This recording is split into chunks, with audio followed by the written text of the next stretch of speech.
Hello students, आशा करती हूँ कि आप सारे लोग बहुत अच्छे होंगे और सारे ही अपने घरों में एकदम से सुरक्षित होंगे। Welcome to my YouTube channel Kiran आदि शिक्षक, जहाँ पर हम स्टडी कर रहे हैं एनसीईआरटी क्लास 8 का चैप्टर नंबर 6, जिसका नाम है स्क्वायर एंड स्क्वायर रूट्स।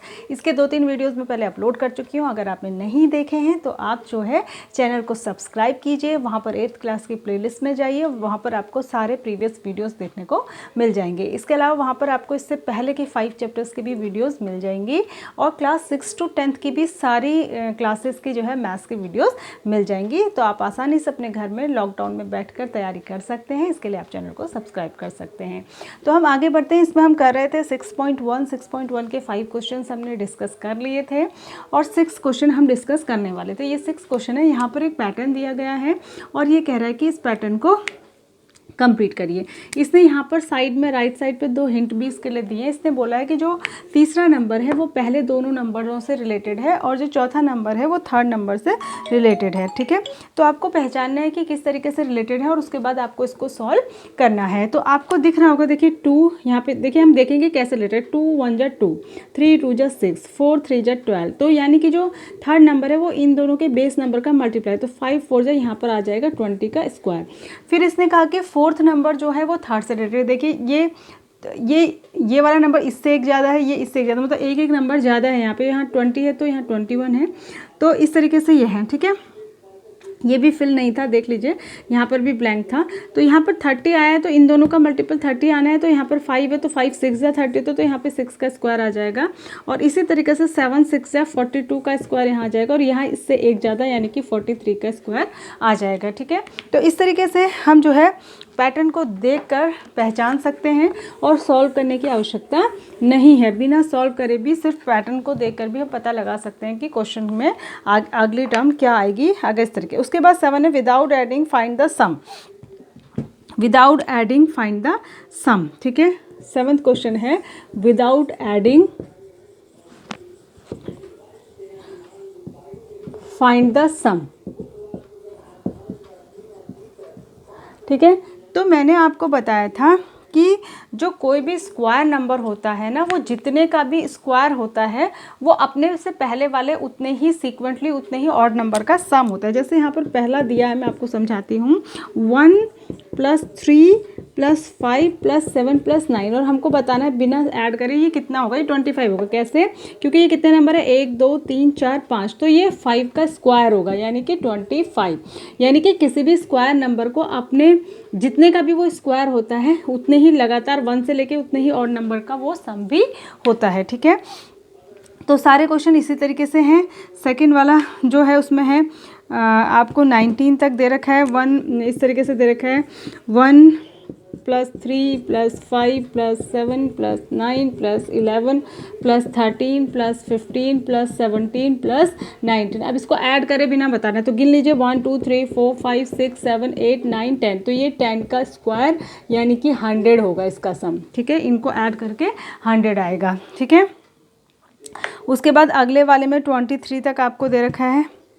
ठीक है, अगले वाले में आपको 23 तक दे रखा है। 1 + 3 + 5 + 7 + 9 + 11 + 13 + 15 + 17 + 19 + 21 + 23। इनको भी काउंट कर लीजिए। 1 2 3 4 5 6 7 8 9 10 11 12। तो ये 12 ऑड नंबर्स हैं लगातार के, तो इसका सम आ जाएगा 12 का स्क्वायर यानी कि 144। ठीक है, तो हम किसी भी नंबर को उससे पहले के ऑड नंबर्स के सम की फॉर्म में लिख सकते हैं। उसके बाद है इसका जो अगला क्वेश्चन है 8th वाला क्वेश्चन, वो इसका उल्टा है।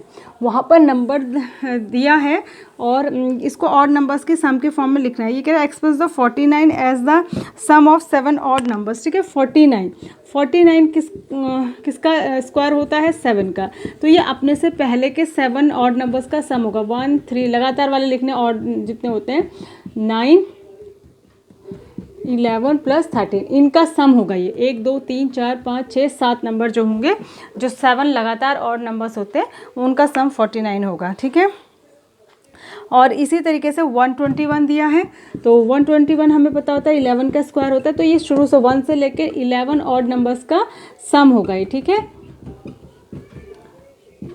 +13 + 15 + 17 1 2 3 4 5 6 7 8 9 19 प्लस 21, इन सब का सम जो होगा वो 21 आएगा। यहाँ 11 है तो 11 और नंबर्स को ही लगातार आपने ले लेना है, ठीक है। तो ये एक प्रॉपर्टी होती है और स्क्वायर रूट निकालने की भी ये प्रॉपर्टी होती है कि हम उसमें से लगातार जो है स्क्वायर नंबर्स जो है माइनस करते हुए जाते हैं, ठीक है।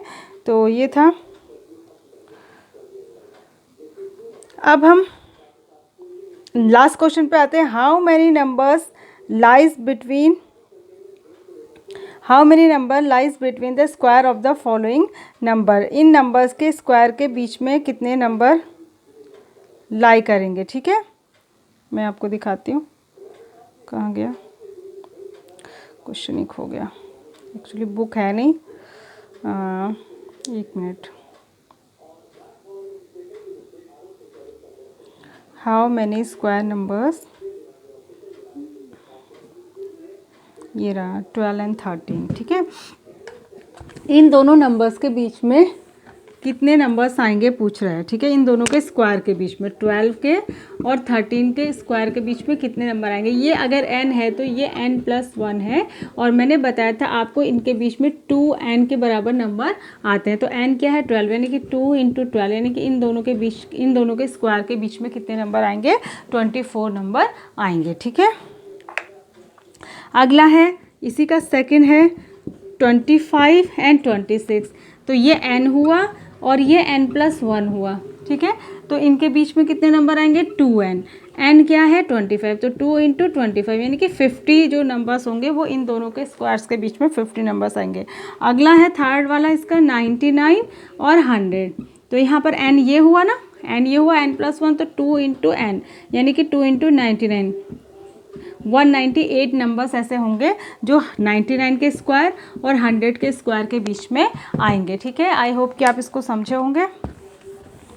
तो ये थी आपकी एक्सरसाइज नंबर 6.1 जो कि यहाँ पर ख़त्म हो गई है और इसको आप करिए। उसके बाद है finding the square of a number. Square number, किसी नंबर का स्क्वायर निकालने के लिए जो है बहुत सारे तरीके होते हैं और एक इसमें जो अगला जो स्टेप है वो है पाइथागोरियन ट्रिपलेट।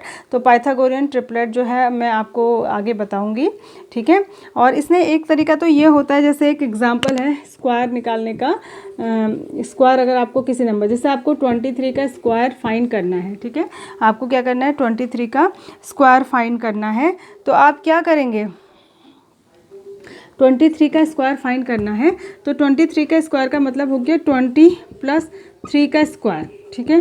तो 20 + 3 का स्क्वायर, तो इसका मतलब हो गया 20 + 3 × 20 + 3। ये इजी मेथड है, हम 23 × 23 भी कर सकते हैं। तो एक बार आपको क्या करना पड़ेगा, इसके साथ 20 के साथ पूरा 20 + 3 मल्टीप्लाई करना पड़ेगा, 20 के साथ 20 + 3 मल्टीप्लाई करना पड़ेगा और फिर 3 के साथ भी 20 + 3 मल्टीप्लाई करना पड़ेगा, ठीक है। तो इस तरीके से भी आप 23 का एक बार इसके साथ ये पूरा ब्रैकेट और फिर इसके साथ, जैसे अब अंदर मल्टीप्लाई करेंगे तो क्या हो जाएगा 20 × 20 + 20 × 3, ठीक है, + 3 2 = 6 यानी कि 3 × 20 + 3 × 3 यानी कि 9। तो ये हो जाएगा 400 प्लस ये हो जाएगा 60 प्लस ये भी हो जाएगा 60 + 9, ठीक है। तो इनको आप सबको ऐड कर लेंगे तो ये कितना हो जाएगा 400 460 और 60 आई थिंक 529 शायद हो जाएगा, ये देख लीजिएगा। और वैसे भी आप 23 × 23 करेंगे तो देखिए 529 ही आएगा। तो ये एक स्क्वायर करने का मेथड है और ये डायरेक्ट मेथड है, हम उतने से नंबर को उससे मल्टीप्लाई भी कर सकते हैं और जनरली तो हम मल्टीप्लाई करके ही करते हैं, लेकिन ये भी एक मेथड आपकी बुक में दिया हुआ है। तो आई होप कि आपको इतने क्वेश्चन समझ में आए होंगे। अगर आपको नहीं समझ में आए तो आप दोबारा से वीडियो को देखिए और आराम से जो है बैठ कर क्वेश्चन को समझ कर अपनी नोटबुक में नोट करिए और इसी तरीके के कुछ और क्वेश्चन को भी ट्राई करिए। Thanks for watching, God bless you.